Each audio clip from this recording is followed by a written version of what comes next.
Mounties shot and killed a man near Vegreville last night. The agency, which investigates incidents involving police, say RCMP got a call about a man armed with a gun northeast of the town.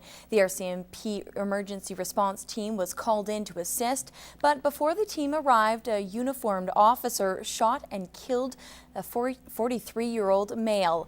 Emergency medical services at the scene tried to revive the man, whose name is not being released. He was pronounced dead on the scene, and according to officials, a shotgun was recovered at the scene.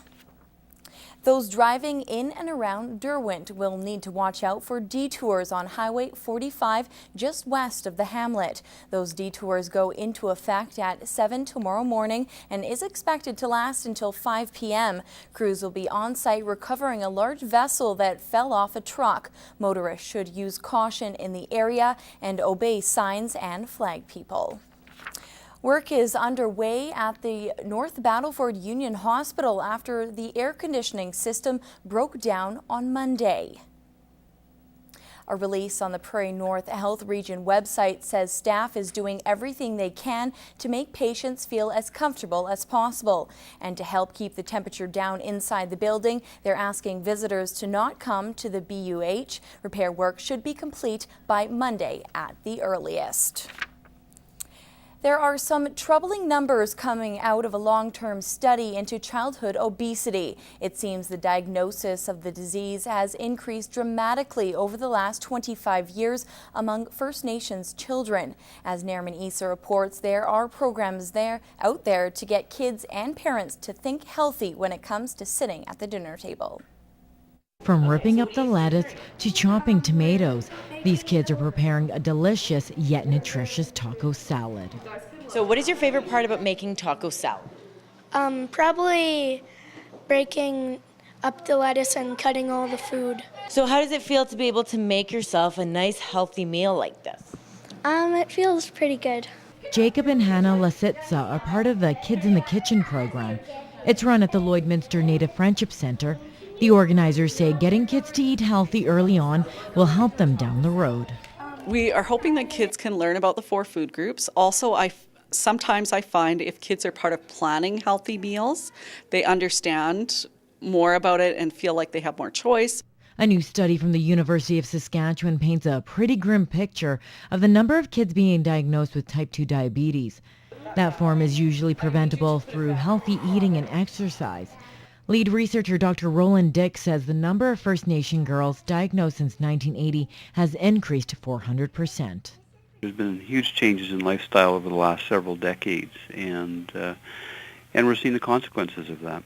It's really important that children are encouraged to get outside, to play, to be physically active, and to try to cut down on particularly all the sweets and soft drinks. Back here in the border city, Jacob and Hannah's mom is working hard in the kitchen. She's part of the Collective Kitchen program. She and other parents come together to prepare a healthy dish to take it home to their families.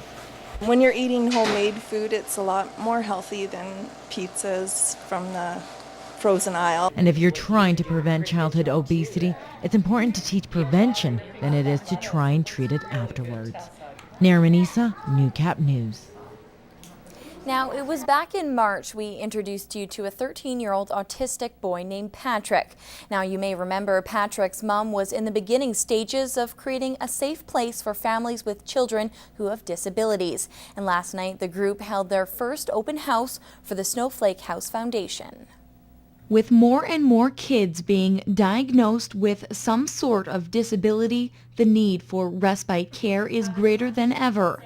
That's something the foundation's creator knows all too well, being a mother of 3, the caregiver for her disabled son, and a wife all at the same time. A lot of marriages of families with special needs in them, they break down a lot, and we just really need that break for ourselves as well. Which is where Bellen's vision for Snowflake House came into play. The small group is working towards purchasing a home where kids and their families can get away for a night or a weekend. We really want to get the community involved. We want to let people know that we're here and that what we're doing, but also we want to find out what's needed in the community and what people are looking for as well. And for some families, the need for Snowflake House couldn't be greater. Actually, for me, it would be everything. My son's almost 7 years old. He was diagnosed at birth with X-linked hydrocephalus.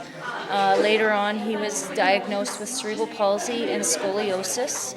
I hope this gets up and running, and I hope that the community understands that this is really an important item for our community, not just for the kids with special needs, but for the parents and the siblings. And while purchasing a house may be a few years down the line, the group is just weeks away from becoming a nonprofit organization. We just have some paperwork that we need to sign and send in, and then we should be good to go. So I've been saying probably for sure by the end of August we'll have that up and running. At Wednesday night's open house, Bellin also discussed her plans for their first ever Blue Moon Festival this coming October. 12 days remain for Saskatchewan businesses to provide their input on a controversial review of legislation by the Saskatchewan government. The Lloydminster and Saskatchewan Chamber of Commerce are asking businesses and unions to respond to a consultation process by the government. They affect all businesses because anytime that you hire people, have laborers, then you are bound by labor legislation, and so all businesses would be affected. The consultation review covers a wide variety of topics. Some of the issues targeted are whether employees can opt out of union dues, work hours, minimum wage, among others. He's really knowledgeable. I think the hope is that it will be a win-win for everyone. But it could potentially affect any business. So it's important to have input prior to legislation being put into place than to try to change it afterwards. The ministry's consultation process deadline is on July 31st. Letters and emails can be sent directly to the government. You can visit the website for more information.